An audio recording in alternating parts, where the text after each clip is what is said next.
Hello, my friend. Today I will tell you another long-forgotten legend.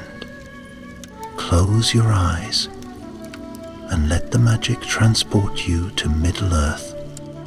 Our journey begins.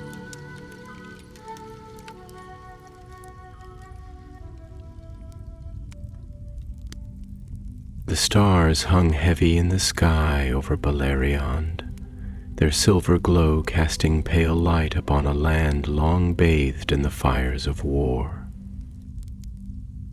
The wind swept low across the plains, whispering through the tall grasses and rustling the banners of the elven hosts that stood in solemn defiance. Tonight, the world held its breath, for in the distance, beyond the rivers and forests, the shadow of Morgoth stirred. In the camp of the Noldor, beneath the towering banners embroidered with the sigil of Finwë's house, Eldrenor stood at the edge of the encampment, his sharp gaze fixed upon the distant mountains where Angband lay cloaked in eternal night. The weight of his sword, Callanruth, rested against his side, its keen edge glinting under the moon's watchful gaze. It was an ancient blade, forged in the blessed realm before the Noldor's exile, its steel kissed by the light of Telperion and Lorelin. Eldrenor was no stranger to war. He had fought in the great battles that had already been waged against Morgoth's forces, had seen friends and kin fall beneath the claws of wargs, the blades of orcs and the burning whips of balrogs. Yet tonight, as he stood upon the threshold of another battle, something in the air felt different. A tension, a stillness, as though the land itself awaited a storm it could not yet see. Behind him, the campfires of the Noldor burned low, their flames casting flickering shadows upon the mailed figures who sat in quiet conversation, sharpening their weapons or murmuring in the tongue of their people.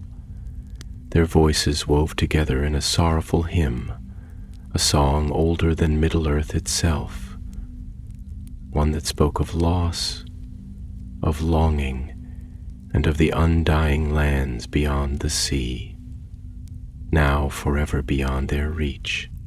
Eldrenor turned his gaze away from the horizon and strode through the encampment, his long cloak trailing behind him. He passed ranks of elven warriors seated upon their shields, their faces illuminated by firelight. Some nodded in solemn greeting, others offered quiet words of encouragement. But all knew what was to come. The final stand against Morgoth's onslaught was upon them.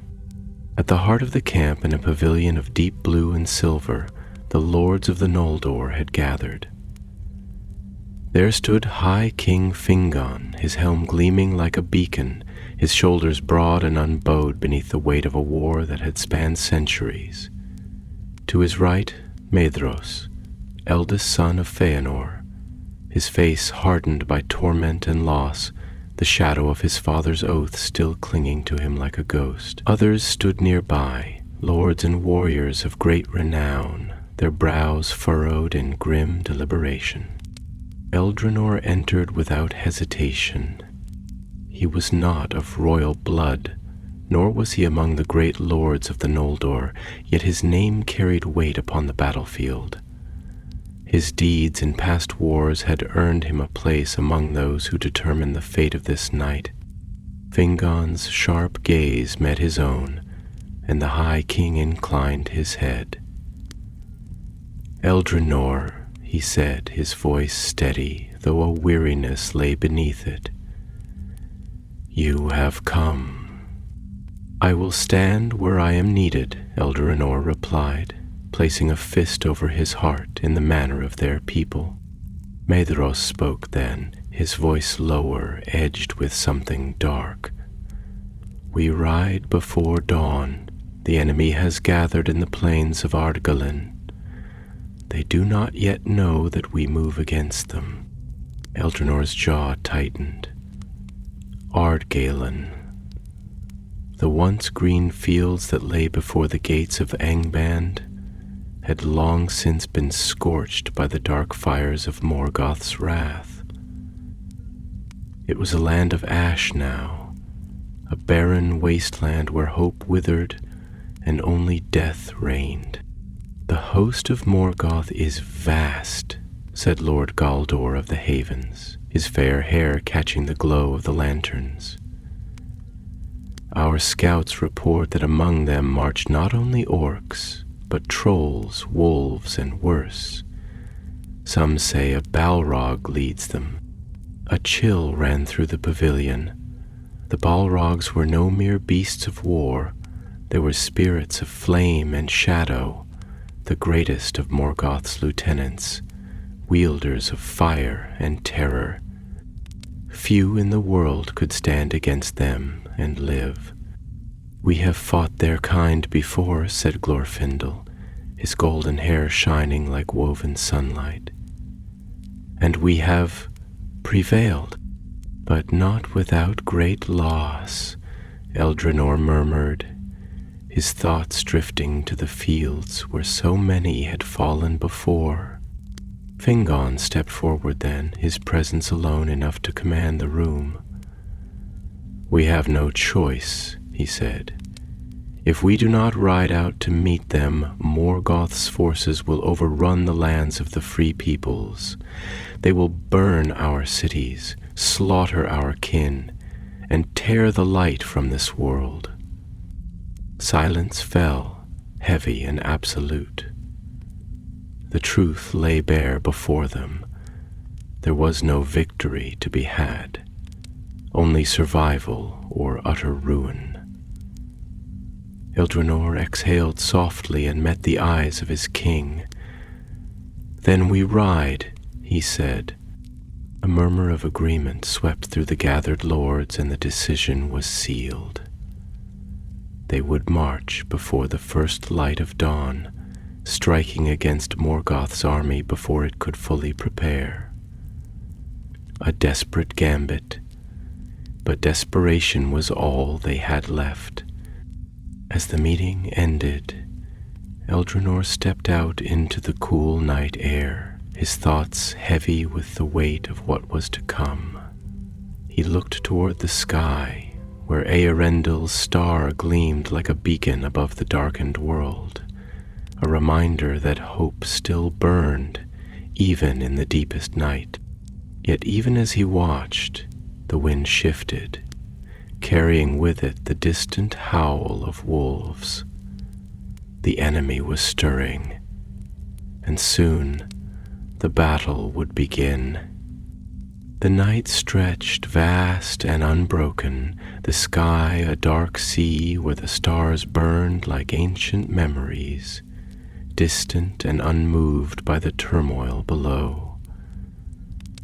The land lay hushed, as if it too had taken a deep breath, waiting on the precipice of fate. Beleriand had known war for centuries, had seen blood soak into its soil and sorrow etch itself into the stones, yet tonight there was something different in the air. A weight that pressed upon the soul, a tremor in the wind that whispered of a storm yet unseen. Eldrinor stood at the edge of the camp once more, his hands clasped behind his back, his gaze lost in the shifting darkness that lay beyond the torch-lit borders of the encampment. He had always found comfort in the stillness before battle, in the way the world seemed to pause, as if granting warriors one final moment to reckon with themselves before the storm broke. Yet tonight, the silence was not kind. It was thick with unspoken fears, with the unrelenting pull of fate, with the knowledge that by dawn the world would be different, perhaps emptied of voices he had known, of lives that had stood beside him in the long struggle against the enemy. The firelight behind him cast long, wavering shadows upon the tents, and the scent of oiled steel and damp earth clung to the air. The banners of the Noldor, silver and sapphire, stirred in the night breeze, whispering softly like spirits bound to this place, witnesses to the countless battles that had come before and the ones yet to unfold. The warriors of the camp moved quietly, their armor catching the glint of torchlight, their expressions hardened by years of war. Some sat in quiet circles, speaking in hushed tones, sharing stories of home, of gardens left behind, of rivers that had once sung to them, of the white towers of Tirion that now lay forever beyond their reach. Others sharpened their blades, their hands moving with the patience of those who knew that steel, when tended well, was more faithful than fate itself. He felt a presence before he heard the voice. "Your thoughts run deeper than the night itself, Eldrinor." The voice was measured, low, edged with the quiet wisdom of one who had seen many lifetimes pass. Eldrinor turned and found Maedhros, standing with his one good hand resting upon the hilt of his sword, his long red hair spilling over his shoulders, the firelight painting it the color of smoldering embers. His face, sharp and unyielding, bore the weight of grief long held, of burdens carried without hope of relief. The shadows cast by the fire accentuated the hollow beneath his cheekbones, the pale line of an old scar running along his jaw, a relic from the torment he had suffered in Morgoth's grasp. Eldrinor inclined his head slightly.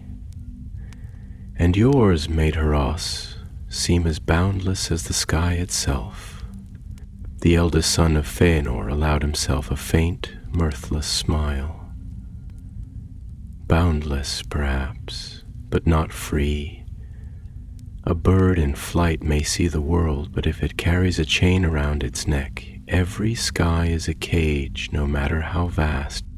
Eldrinor's gaze drifted toward the horizon, where the black ridges of Thangorodrim loomed, their peaks jagged and unfeeling, like the broken teeth of some ancient beast waiting to devour the light of the world. "You speak of the oath," he murmured, though he did not need to ask. Maedhros exhaled slowly, the sound more weight than breath. "What else is there?" "It is the blood in my veins, the iron in my bones, the fire that never cools. You, Eldrinor, have your choices.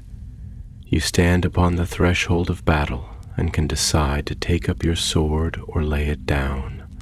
You fight because you choose to, because your heart tells you that it is right.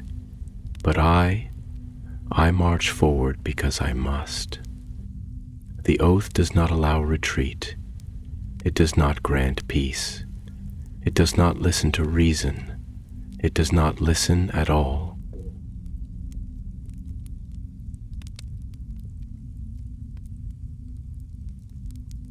There was something in his voice, a rawness seldom seen, the frayed edges of a soul stretched beyond its limits. It was rare to see Maedhros speak of his burden with anything other than cold acceptance, and Eldrinor felt the weight of that honesty settle between them like a stone dropped into a still lake. He studied Maedhros for a long moment before speaking. "And if you could be free of it," his voice was quiet, careful, "if you could cast it aside, walk away from the shadow of your father's words, would you?" For a time Maedhros did not answer. The wind stirred, carrying the distant howl of wolves, a sound that sent a shiver through the night air. The stars above remained indifferent, the silent witnesses to the struggles of elves and men alike. Finally, Maedhros spoke, and his voice was like a blade run across whetstone, sharp, worn, unbreakable. "I do not know." Eldrinor frowned. "You do not know?" Maedhros let out a dry, humorless chuckle. You think me a fool, perhaps, that I should dream of freedom every moment, that I should spend my nights cursing the oath and wishing I had never spoken it. But there is something you must understand, Eldrinor. His eyes, dark and burning, turned to him fully. The oath is not merely a chain. It is also the fire in my heart. It is my breath, my purpose, my father's will, yes, but also my own. I cannot tell you if I would cast it aside, because to do so would mean unraveling myself, piece by piece, until there was nothing left. What would I be without it? A broken sword, a shadow of a son whose father's voice still echoes in his bones. I would not know how to be anything else. Eldrinor studied him, the weight of those words settling in his chest. He had long known that the oath of Feanor was a terrible thing, binding Maedhros and his brothers to an endless pursuit of the Silmarils, forcing them ever forward, no matter the cost. But in this moment he understood something deeper, that it was not only a curse, it was also a foundation, a pillar that held Maedhros upright, even as it crushed him beneath its weight. A silence stretched between them, long and heavy, before Eldrinor finally said, "Then may you carry that burden with honor, Maedhros. If it is to be your road, let it not be one of despair." Maedhros nodded once, though there was something distant in his gaze. "And may you carry yours, Eldrinor, with the freedom I can never grasp." A sudden gust of wind swept through the camp then, flickering the flames, rustling the banners, whispering through the trees with a voice like an ancient warning. The ground beneath them, solid and firm, seemed to tremble in the weight of what was coming. The night was dark, but beyond it the dawn waited, and with it the battle that would shape their fate. Neither spoke again. They stood together in silence, gazing into the abyss ahead, listening to the breathing of the earth, the sigh of the wind, the distant call of death upon the horizon. And so the night before the storm passed, one heartbeat at a time. The night deepened, its silence thick and watchful, pressing against the land like the hush before the first tremor of an earthquake. The wind that had once moved gently over the encampment now seemed to coil and twist, whispering in tongues of old, carrying the scent of distant fires and the cold breath of the north, where Angband brooded behind walls of iron and shadow. Even the stars, those ancient sentinels that had watched over Middle-earth since its making, seemed dim tonight, as if reluctant to witness what was to come. Eldrinor stood motionless beneath the great branches of an elm, its broad canopy swaying above him in the night breeze.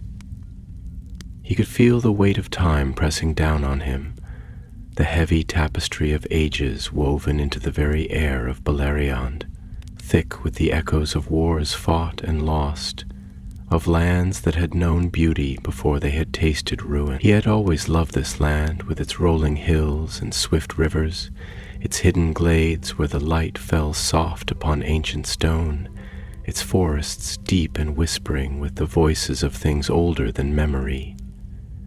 But war had changed it. The land no longer sang, it murmured in grief, and as he traced his fingers along the hilt of his sword, he could not help but wonder if they, the warriors of the Noldor, were its last defenders. A slow voice, weighted with thought, broke the silence. "You are troubled." Eldrinor turned, his gaze falling upon Fingon, the High King who stood in the silver light like a figure carved from starlight itself. His hair, dark as midnight, was braided with fine silver bands, and his eyes, keen and unwavering, held the wisdom of one who had led his people through the shadow of exile, through the bitter cold of the Helcarax, through battle upon battle, where the fate of all free lands had hung by the slenderest of threads. Yet there was something else in them tonight, a quiet, unspoken sorrow, a knowledge too deep for words. Eldenor inclined his head. "I think all are troubled tonight, my lord. It is the nature of the hours before battle to weigh upon the spirit, though we may carry it in different ways." Fingon stepped forward, the heavy folds of his cloak shifting like the tide of a dark sea. "Yes," he said softly, "and yet there is something in your gaze that speaks of more than the burden of war. It is not only the coming battle that binds your thoughts, is it?" Eldaron hesitated, though he knew there was no point in denying it. Fingon was not a man easily deceived, and there were few left in this world to whom he could speak honestly without fear of being misunderstood. He turned his gaze once more to the darkened hills beyond the camp, where the land stretched toward the unseen fortress of the enemy, and he sighed. "I do not know if I am weary or afraid," he admitted at last, his voice barely more than a whisper. "Perhaps both. We fight, and still the shadow looms. I have watched good men fall, watched the light fade from the eyes of those who once stood beside me. I have fought under many banners, but I do not know if I believe in them anymore. We speak of glory, but where is the glory in the ruin of all we love? We speak of glory, but what is hope when we march to what seems an endless war?" Fingon was silent for a long moment, his gaze steady, his expression unreadable. Then, slowly, he exhaled, and when he spoke, his words were like the slow turning of the tide, deep, inexorable, edged with a sorrow that had been tempered into wisdom. "I understand," he said, "more than you know. There was a time when I too asked these questions, when I watched our kin bleed upon the ice and wondered if our doom had been sealed before we ever set foot upon these shores. I have walked through the fields of slaughter, seen the rivers run red, and I have asked myself, when will it end? When will the tide turn? And will I live to see the morning when it does?" He paused, his eyes shadowed with memory, then added, more quietly, "I have yet to find the answer." The wind stirred between them, threading through the grass, sighing against the steel of their armor. Somewhere in the distance, a horse shifted restlessly, its bridle jingling softly in the darkness. The scent of damp earth and pine filled the air, grounding them in the present, in the now, in this fleeting moment before all things changed. Eldrannor let Fingon's words settle over him, turning them over in his mind like stones in a riverbed, worn smooth by time and truth. "And yet," he said after a while, "you still fight, you still lead. Why?" Fingon's gaze lifted toward the heavens, where the faint silver light of Earendil's star burned through the veil of night. "Because there are still things worth defending," he said, his voice firm, though sorrow lingered at its edges. "Because there are still those who have not yet fallen into despair. Because even if I do not see the dawn, perhaps others will. And perhaps, in some distant future, long after our names have faded from the songs, there will come a time when no sword need be raised, when no banner need be lifted in war. Perhaps this is the only road that leads to that day, and if it is, then I will walk it, no matter how long it may stretch before me." Eldrinor felt the words strike something deep within him, something long buried beneath years of battle and loss. He turned to Fingon fully then, searching his face, finding in it not the blind hope of one who refuses to see the truth, but the quiet, unshaken resolve of one who has seen the truth and still chooses to stand. "I envy you," Eldrinor murmured, "not for your crown nor for the burden you bear, but for the certainty with which you walk this path. I do not know if I share it." Fingon gave him a small, knowing smile. "Certainty is an illusion," he said. "No man, no elf, no king has ever held it for long. We fight not because we are certain of victory, but because we must. Because to stand idle in the face of darkness is to surrender to it, and that I cannot do." The words settled deep into Eldrinor's heart, filling the quiet spaces where doubt had lingered. He did not know if he believed in victory, but perhaps belief was not the thing that mattered. Perhaps what mattered was the fight itself, the choice to stand, even when the night seemed endless. A horn sounded softly in the distance, low and mournful, the call of the sentries signaling the last hours before dawn. The time had come. The waiting was over. Eldrinor exhaled slowly, rolling his shoulders, feeling the weight of his sword at his hip, the tension of the coming storm crackling in the air like lightning yet to strike. He met Fingon's gaze, and in that moment there was no need for further words. They understood each other, as warriors, as kindred souls standing upon the edge of fate.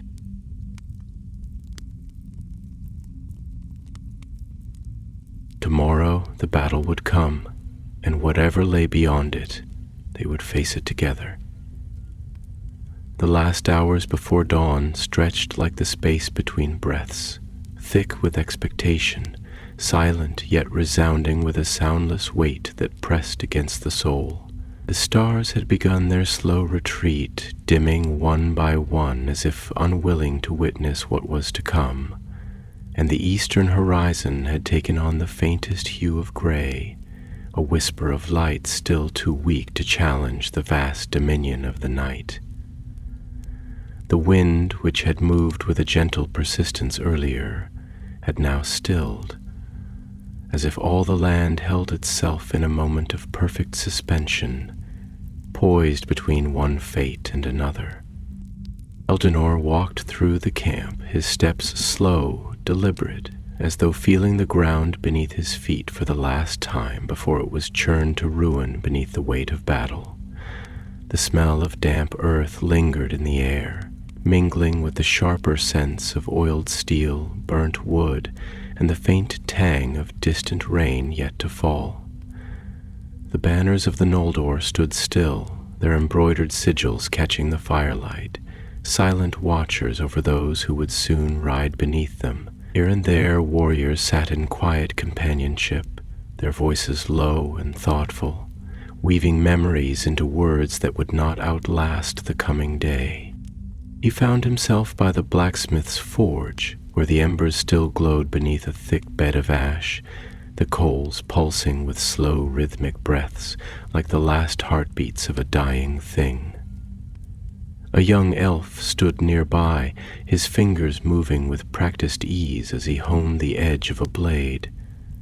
Though his eyes betrayed his distraction, his thoughts elsewhere, Eldrinor paused, watching the steady glide of whetstone over steel, listening to the quiet rasp that seemed almost comforting in its familiarity.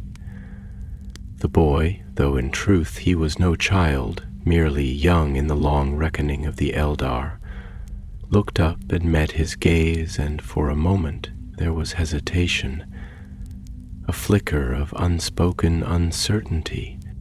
"Do you ever wonder," the youth said at last, his voice soft but carrying in the hush of the camp. If there will come a time when the world no longer remembers these battles, when all the blood spilled, all the oaths sworn, all the songs sung in sorrow will be nothing more than whispers carried on the wind, unheard and unheeded. Eldrinor considered the words, feeling their weight settle over him like a cloak woven from the threads of his own unspoken doubts. He stepped closer, resting a hand upon the wooden frame of the forge, feeling the warmth of the embers beneath his fingers, a heat that seemed almost defiant in the face of the cold truth that had been spoken. "There will come such a time," he said at last, his voice steady, though there was no certainty in it, only the quiet acceptance of inevitability. "The world does not carry the weight of our memories as we do. The rivers will flow long after we are gone, and they will not recall the names of those who bled upon their banks. The trees will stand, and they will forget the voices that once spoke beneath their boughs. Even the stars which have seen the making of all things will shine upon a world that no longer remembers the battles fought in their light." He paused, letting the words settle, then added more softly, "But that does not make what we do meaningless." The youth frowned, his hands tightening around the hilt of the sword as he ran his thumb along its edge, as though testing its sharpness against the thoughts pressing upon him. "Then what meaning is there if all is forgotten?"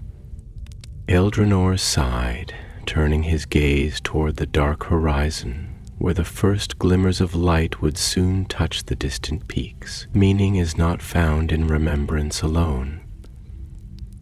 We fight not so that our names will endure, but so that there will be those who live beyond this war, who may never know our struggles, yet will walk in a world that we have shaped with our sacrifices. The greatest victories are not always those that are sung in halls of stone, but those that leave the world better, even if the hands that shaped them are long forgotten." For a moment there was only silence between them, the quiet hum of the forge and the distant sounds of the camp filling the space where words had been. Then the youth nodded, his grip loosening slightly upon the blade, the tension in his shoulders easing, though the shadow of thought did not fully leave his eyes. He turned his attention back to his work, the whetstone moving once more in slow, careful strokes, the sound steady and sure. Eltinor stepped away, his heart heavier than before, yet steadier in its burden. As he moved through the camp, he found himself drawn toward the edge, where the land fell away into a broad valley, its grass silvered by the dim light of the waning stars.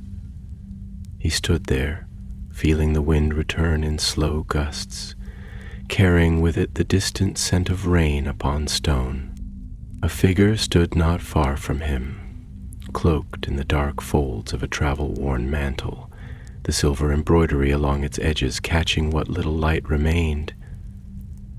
The stance was unmistakable, the quiet strength in the way he held himself, the patience of one who had long walked the paths of war and sorrow alike. "Gandalf," Eldrinor murmured, inclining his head slightly as he approached. The Maie did not turn at first, only stood gazing out over the valley, his staff resting lightly in his hand, its worn surface etched with the marks of many years, many roads. "There is a weight upon you," Gandalf said at last, his voice calm, though it carried the depth of one who had seen more than mortal eyes could bear. "It is not merely the battle ahead, is it?" Eldrinor hesitated, then shook his head. "No," he admitted, the words quiet, though they carried the force of long-held thoughts finding voice at last. It is the knowing that no matter how many battles we fight, no matter how many victories we claim, the shadow always returns. I wonder sometimes if this is our fate, to be forever at war, forever standing upon the edge of some greater darkness. And if that is so, then what hope is there, truly? Gandalf was silent for a long moment, then turned to face him, his eyes keen and bright, filled with something deeper than mere wisdom, something like the memory of light untouched by time. "There is always hope," he said softly. "Even in the darkest of nights, when all seems lost, hope endures, not because the world is kind, nor because victory is certain, but because hope is the light we carry within ourselves, the fire that refuses to be extinguished.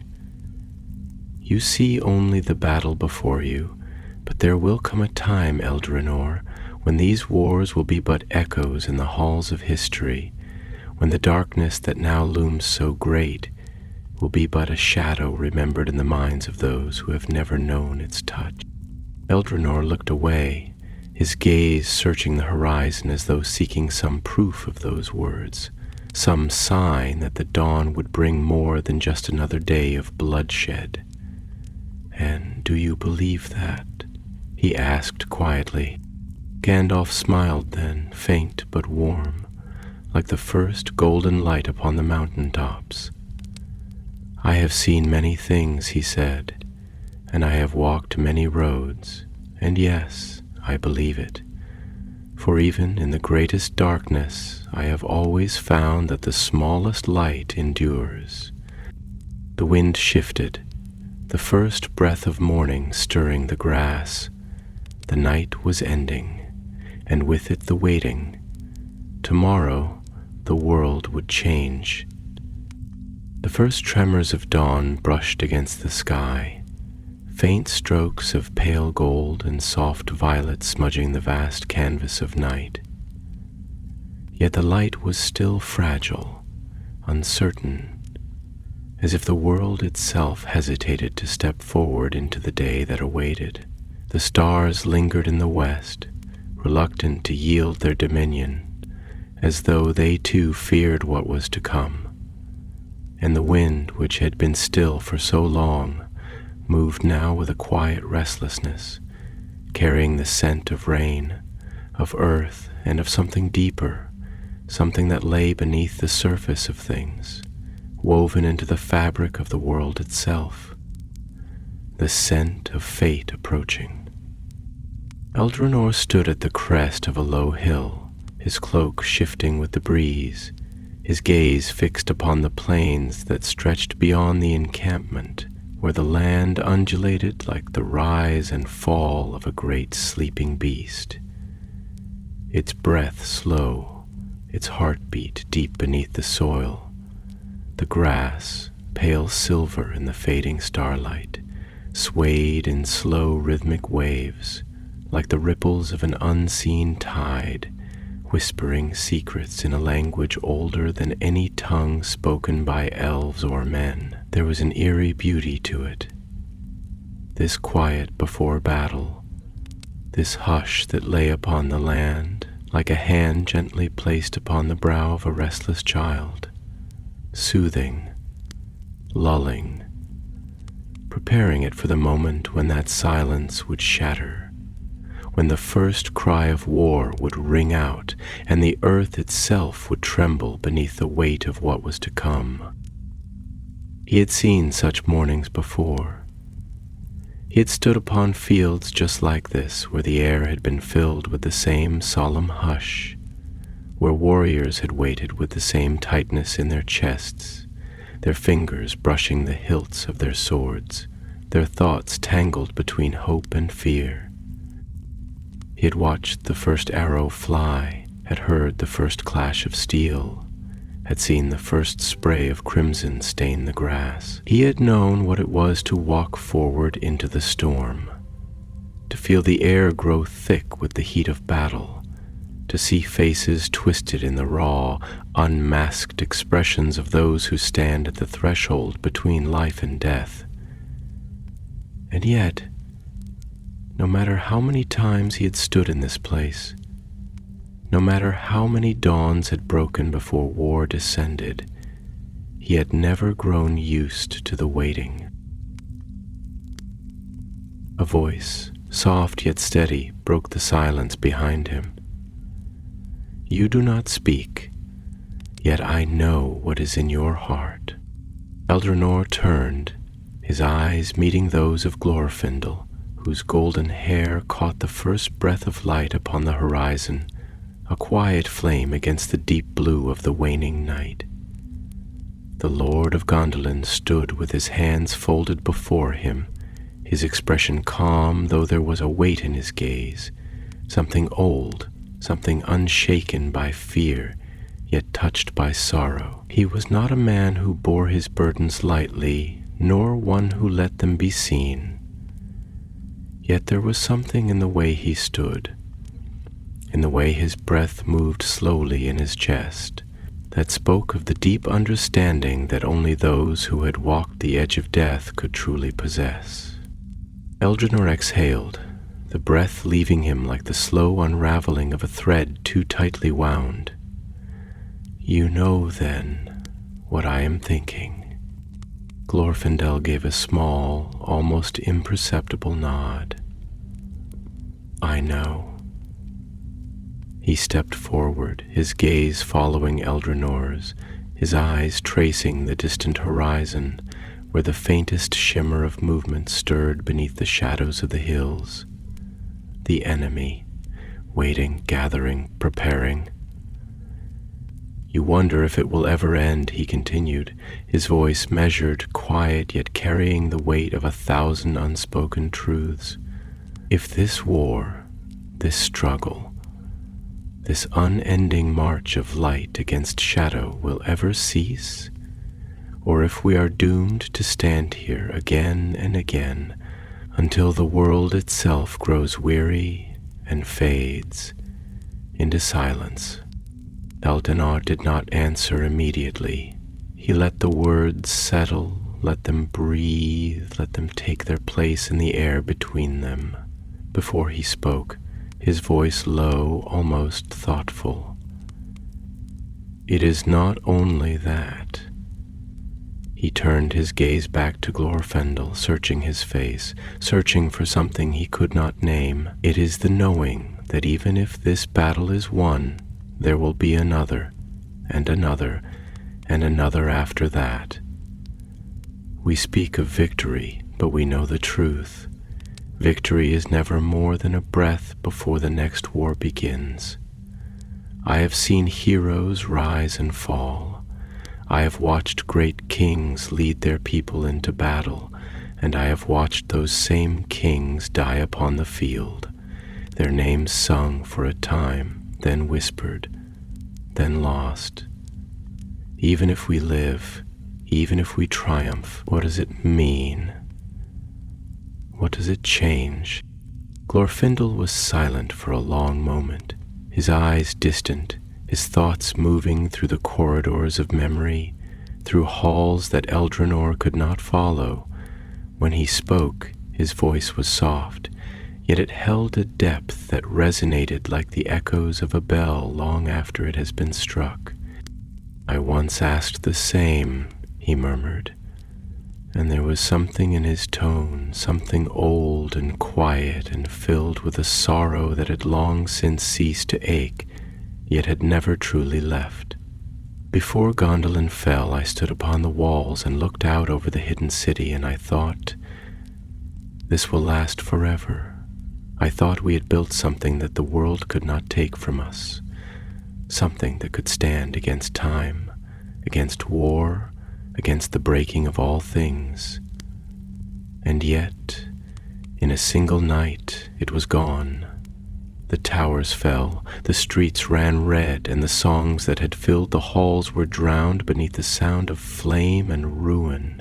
He paused, his breath a slow exhale, his gaze still far away. And so I fell too, Eldranor's brow furrowed, his eyes darkening.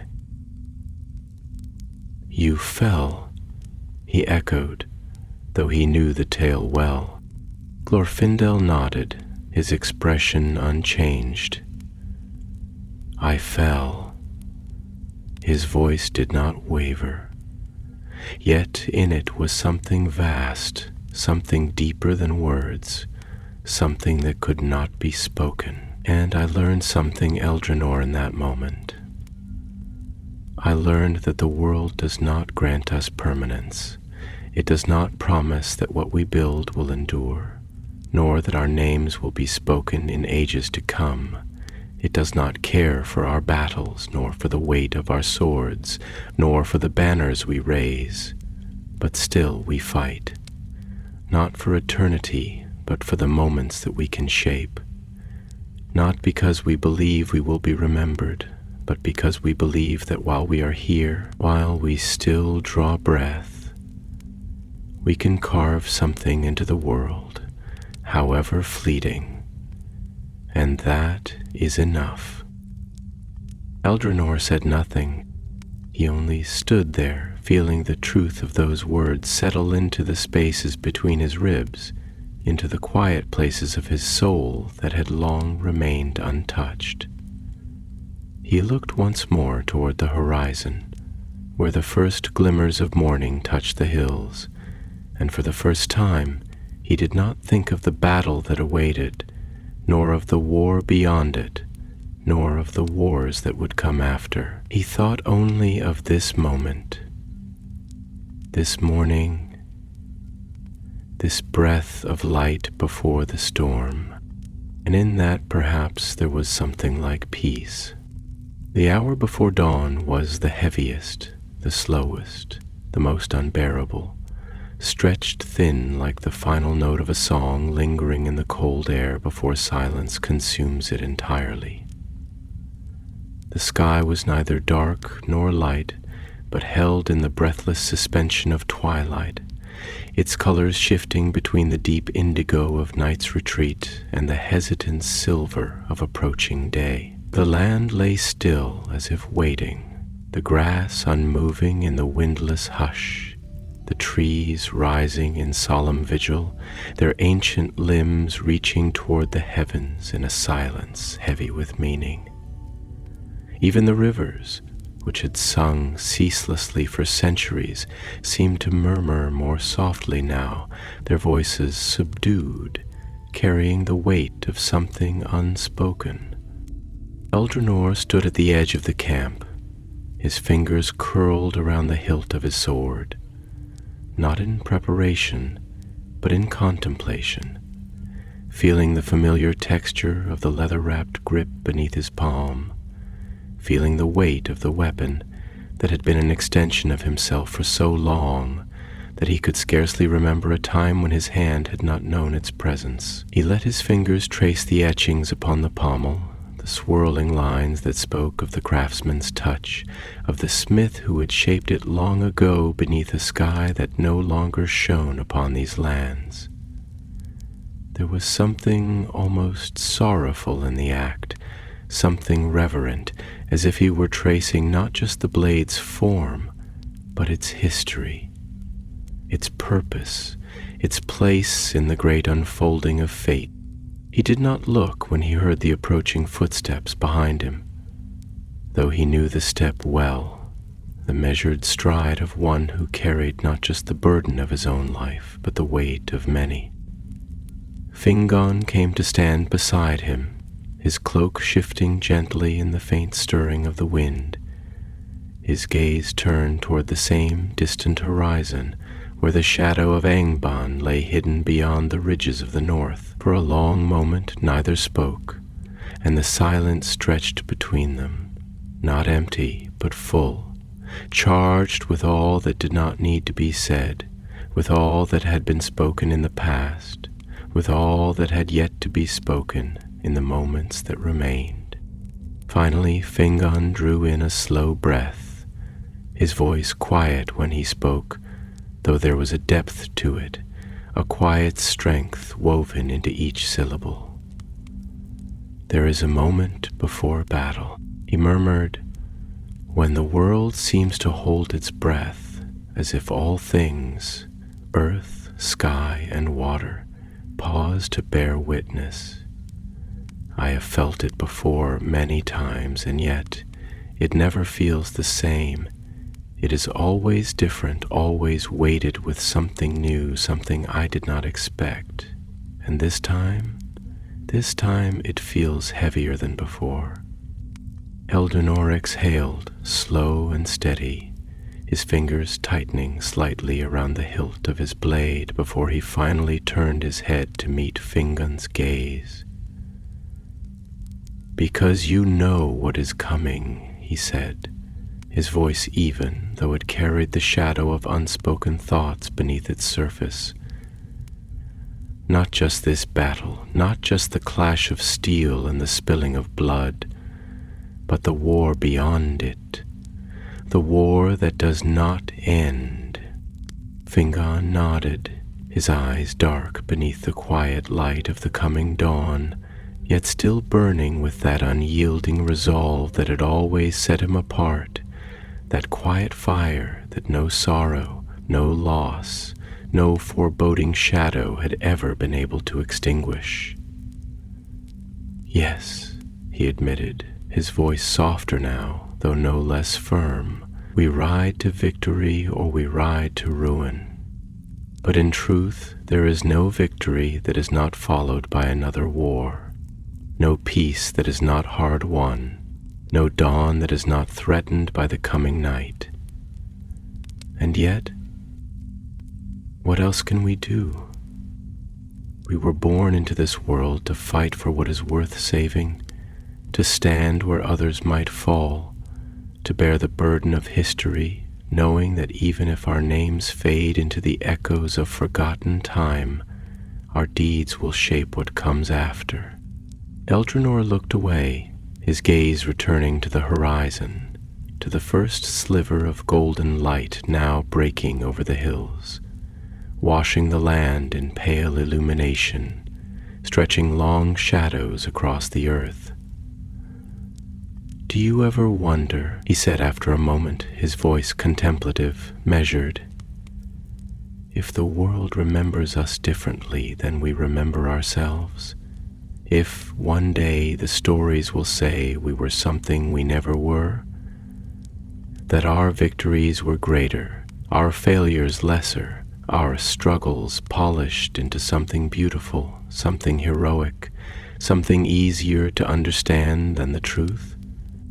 Fingon was quiet for a long time, his expression unreadable, though his eyes held something deeper, something distant, something shaped by the weight of thought that had traveled far beyond the present moment.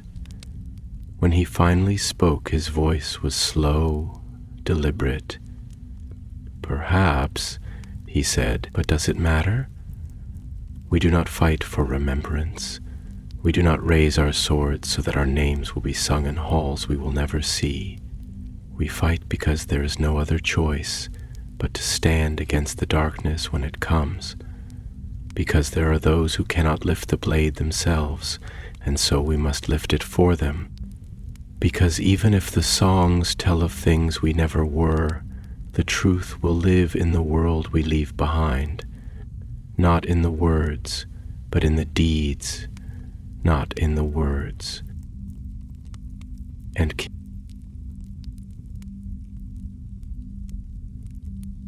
Eldanor let the words sink in, let them settle deep into the marrow of his thoughts, where they would not fade but linger, woven into the fabric of himself, into the part of him that had always questioned, always searched, always sought meaning where meaning was difficult to find. He looked at Fingon then, truly looked, and for the first time he understood the weight the High King carried, not just the burden of leadership, not just the weight of lives entrusted to him, but the deeper burden, the unseen one, the weight of knowing that history would never fully remember the truth, that the world would move on, that time would shape what remained into something else, something distant, something unrecognizable.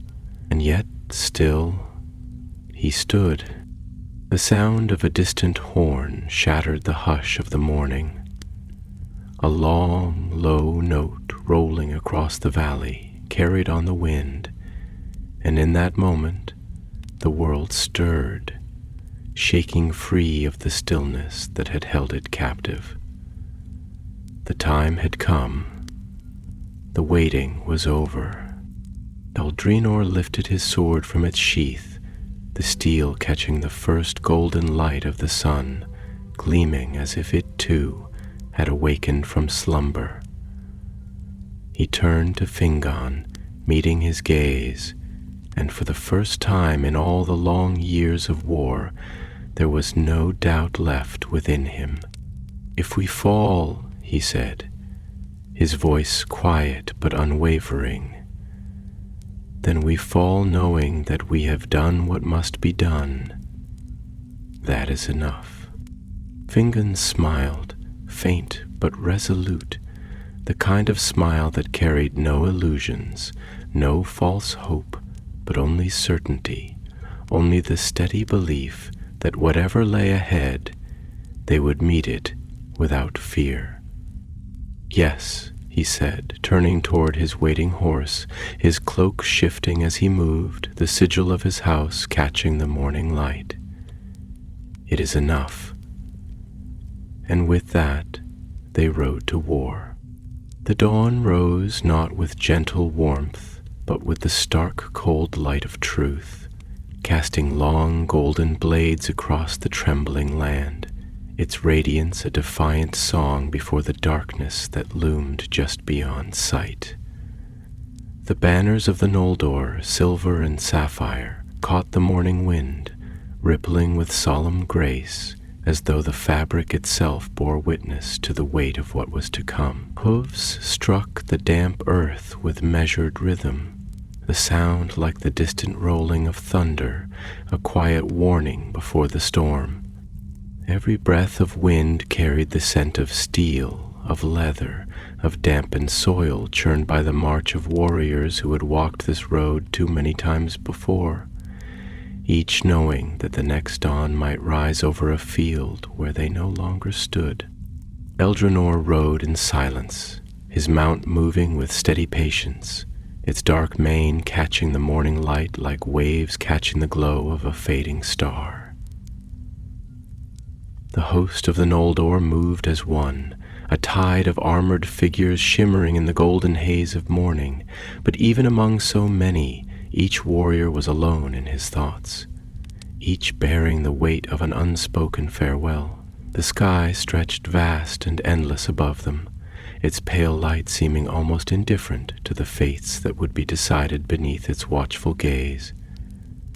And ahead, beyond the hills, beyond the valleys, beyond the last stretch of green, untouched by shadow, lay the enemy, waiting, watching, stirring in the gloom of Angban's vale. The wind shifted, carrying with it a sound low and distant, the slow grating groan of something vast moving beneath the earth, a shudder in the very bones of the land itself. It was a sound Eldrinor had heard before, in battles long past, a sound that did not belong to orc or troll, but to something older, something deeper, something born not from mere malice, but from the very forging of the world. A whisper ran through the host, voices hushed, wary, as the first sight of the enemy crested the horizon. A black tide spilling over the ridges of Ardgalen, endless, shifting, undulating with the movement of countless creatures, their armor catching the dim light in glimmers of red and iron. At the center of that vast, seething mass, something stirred. A fire flickered in the gloom, not the golden light of morning, but something darker, something hotter, something that smoldered with a hunger no mortal flame could match. A Balrog. The thought settled deep in Eldranor's chest, heavy, undeniable, the realization carving itself into the marrow of his being. A great shadow of flame and ruin, its form wreathed in smoldering darkness, moved at the heart of the enemy's forces, its presence a black sun in the midst of the storm, its long whip curling and uncurling like a serpent of fire, its steps sending tremors through the land with each slow, measured advance. Beside him, Fingon reined his horse to a halt, his gaze fixed upon the unfolding horror below, his face unreadable, though his hands were steady upon the hilt of his sword. His voice, when it came, was quiet yet firm, carrying the weight of a decision already made.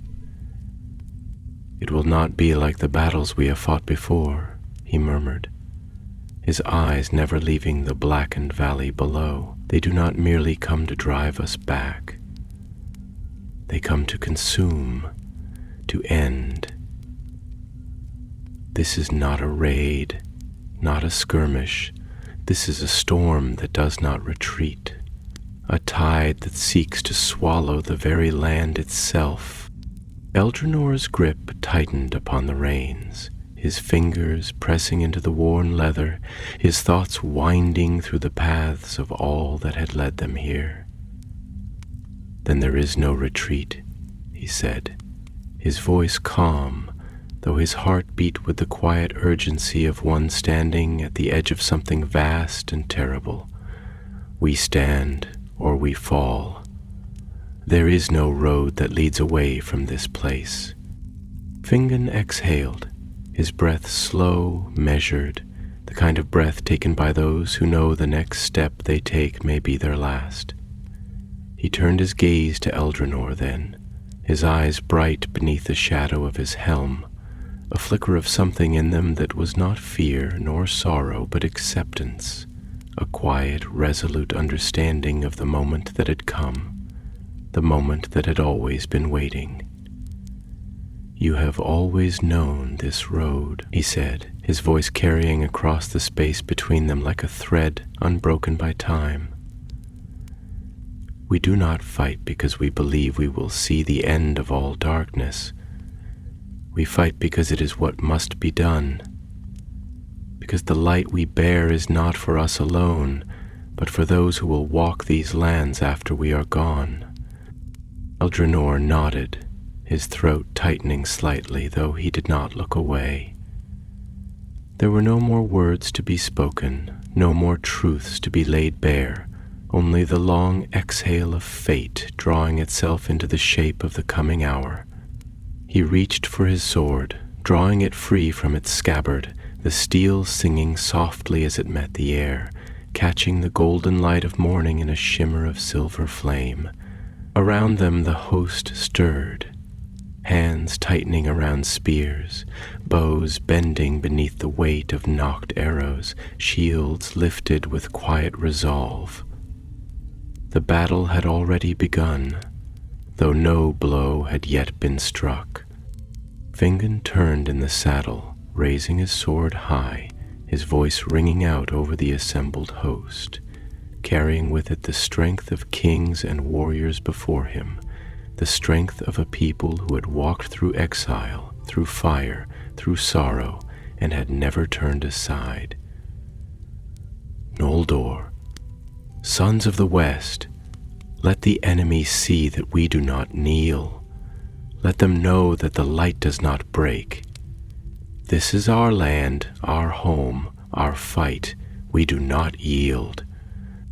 A roar rose in answer, a cry that shook the very air, a sound not of desperation, nor of fear, but of defiance, of the unyielding fire that burned in the hearts of those who stood against the shadow, even knowing they might fall. The charge began not with hesitation, nor with doubt, but with a certainty that if this was to be the last dawn, then it would be met with steel drawn, with banners raised, with fire in their hearts brighter than the flame of the Balrog that waited beyond. The earth trembled beneath the pounding of hooves, beneath the thunder of feet moving as one, beneath the weight of the moment that had been waiting since the first sword had been lifted in defiance of Morgoth's will. Eldrinor rode with them, his blade gleaming in the rising sun, his breath steady, his mind clear. There was no past, there was no future. There was only this moment, this charge, this breath of light against the coming dark. And as the first arrows flew, as the clash of steel rang out like the breaking of the world, as the battle unfolded beneath the sky that had borne witness to all things, Eldrinor knew this was the hour for which they had been forged. This was the moment that would shape the ages to come. They had come not to survive. They had come to stand. And stand they would. The world shattered into movement, a storm of iron and flame that swept across the valley with the force of an avalanche. The earth trembled beneath the charge, hooves hammering against the soil, the rhythmic thunder of war drums lost beneath the deafening battle cry of the Noldor, a cry that carried not only defiance, but the weight of all that had come before, the weight of exile, of sorrow, of hope that had never been extinguished despite the long centuries of grief and war. The first clash was like the meeting of two great waves, a soundless moment in which steel met flesh, in which the force of two tides colliding sent a shudder through the very fabric of the world. Eldrinor struck with the full force of his charge, his blade flashing in the golden light of morning, slicing through the twisted forms of orcs that rose to meet him, their snarls lost beneath the roar of war. The battle surged around him, a living, breathing thing, its form shifting and writhing with the movement of countless bodies locked in struggle.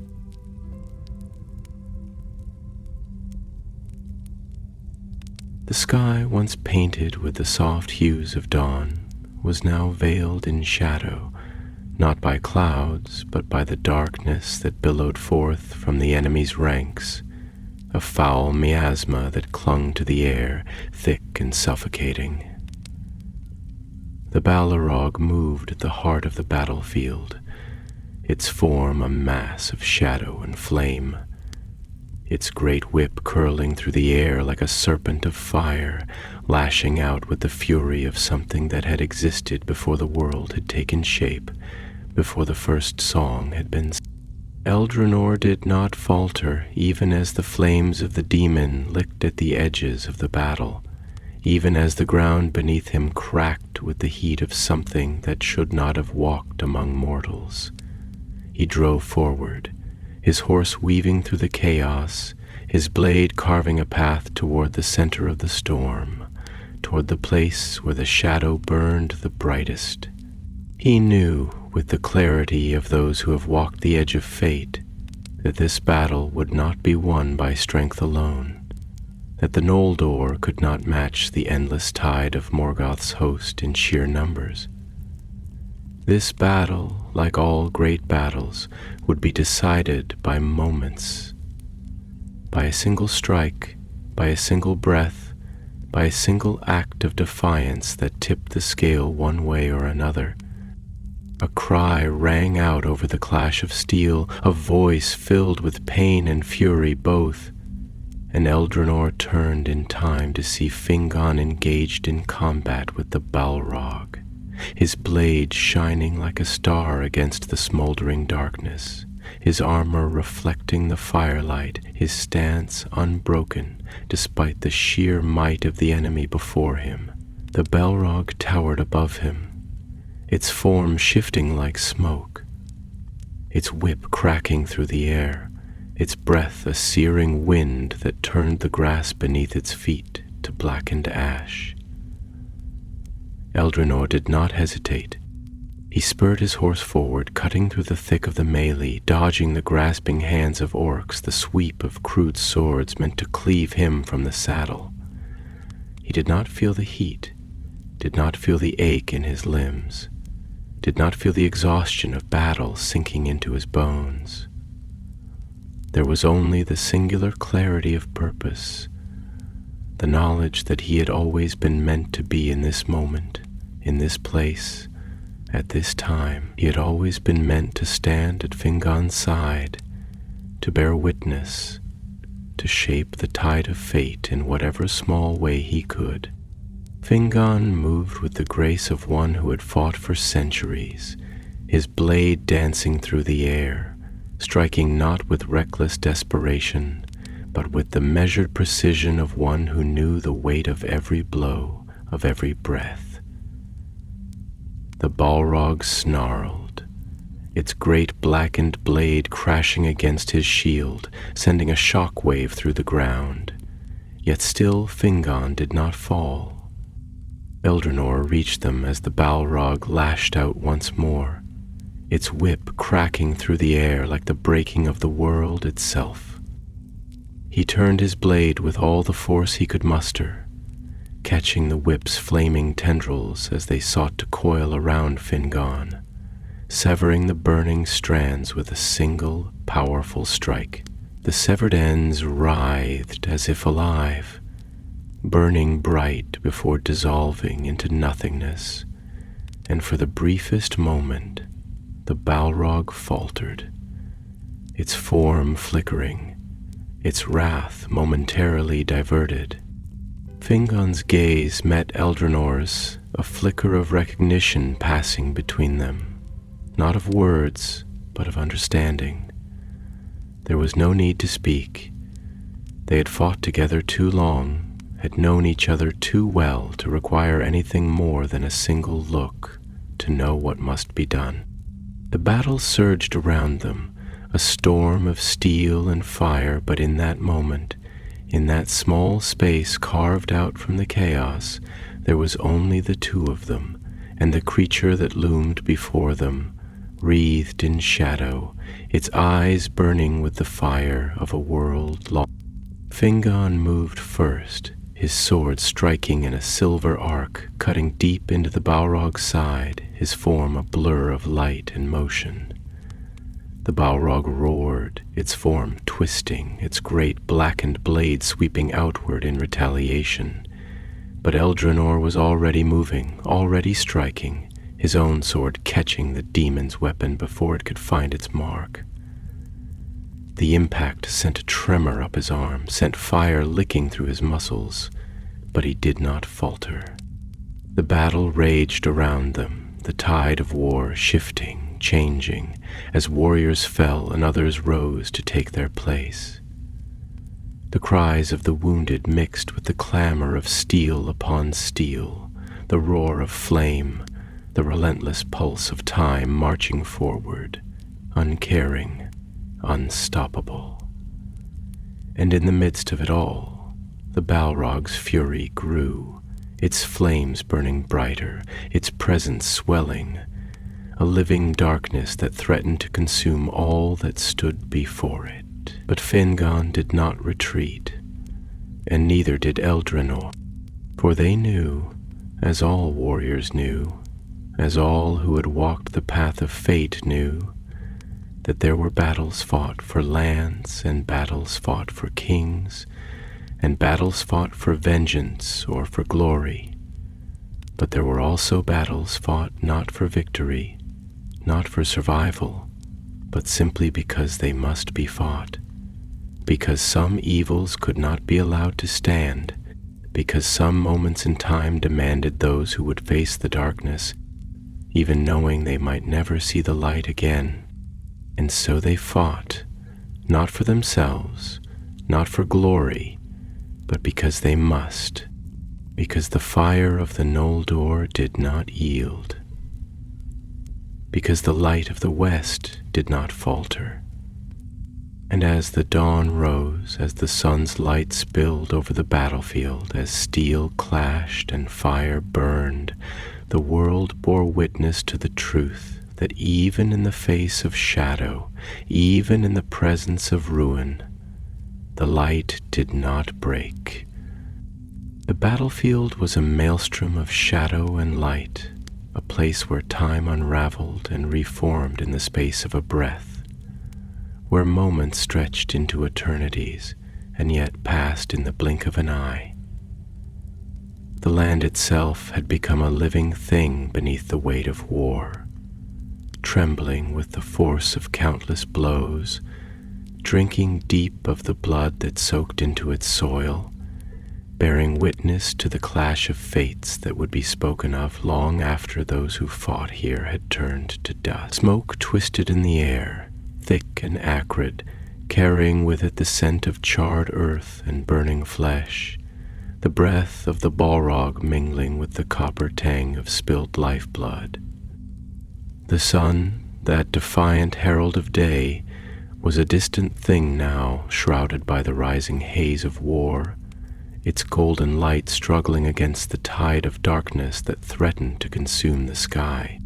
Eldrinor moved within the chaos, his sword an extension of his will, striking, parrying, weaving through the storm of steel and fire, as though he were a dancer moving to the rhythm of fate itself.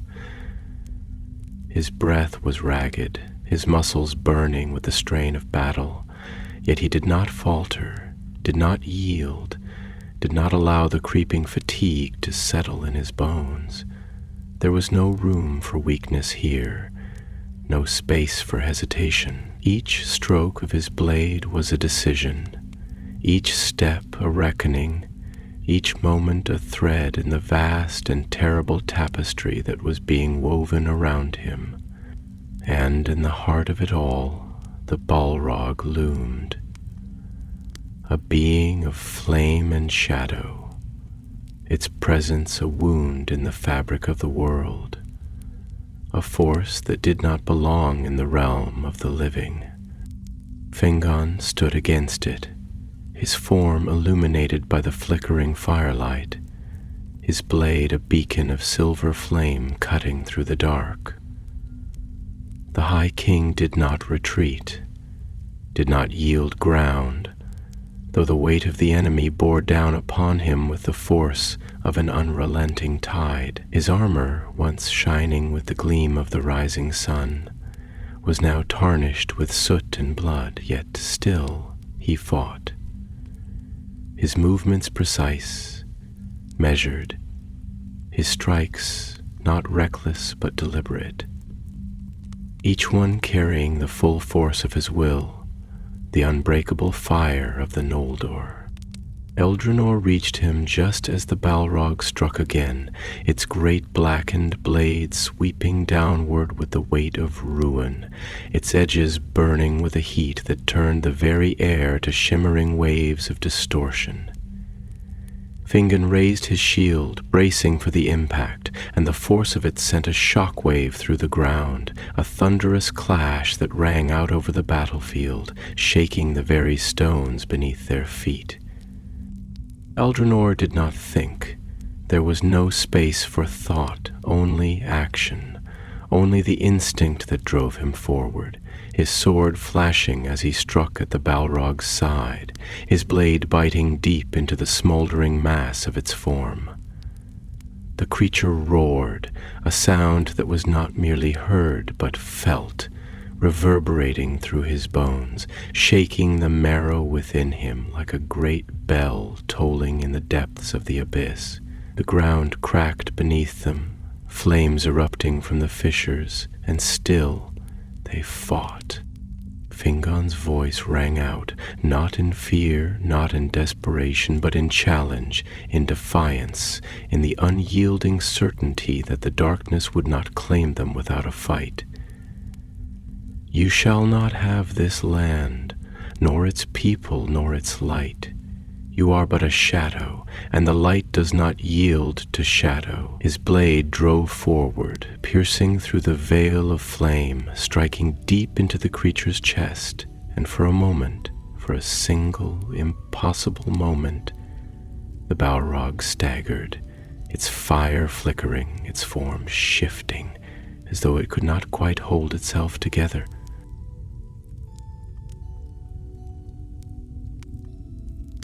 Eldrinor saw the opening, saw the chance written in the air between them, and he did not hesitate.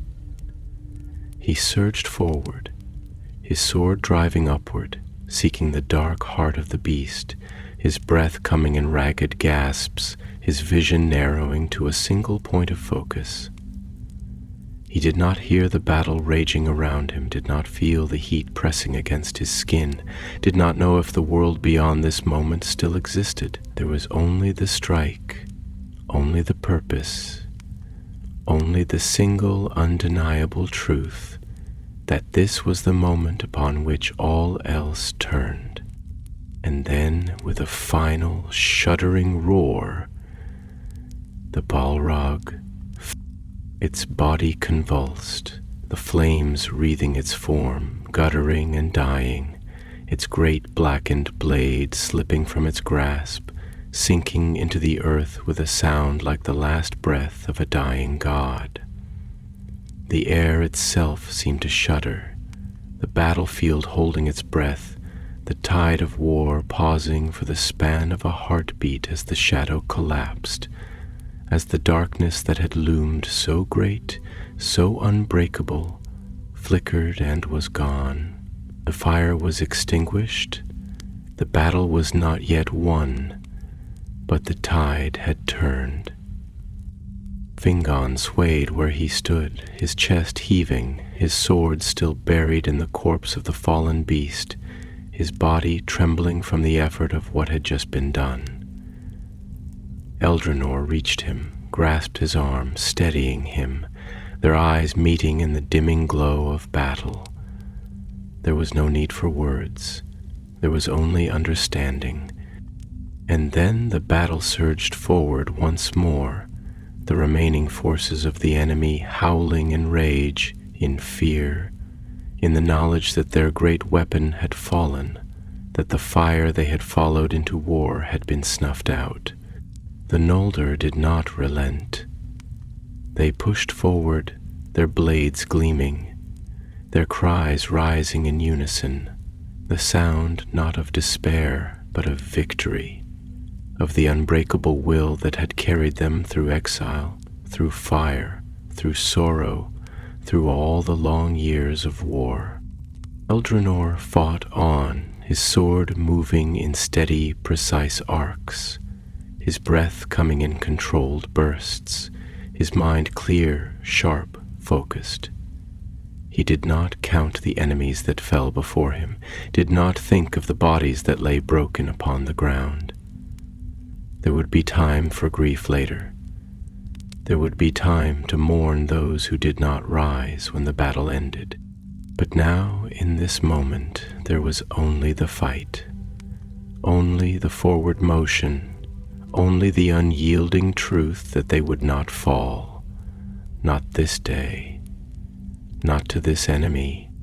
And when the sun rose higher, when the last of the enemy's forces broke and fled, when the field was left in silence, save for the moans of the wounded and the quiet murmur of those who remained, Eldrinor finally allowed himself to breathe.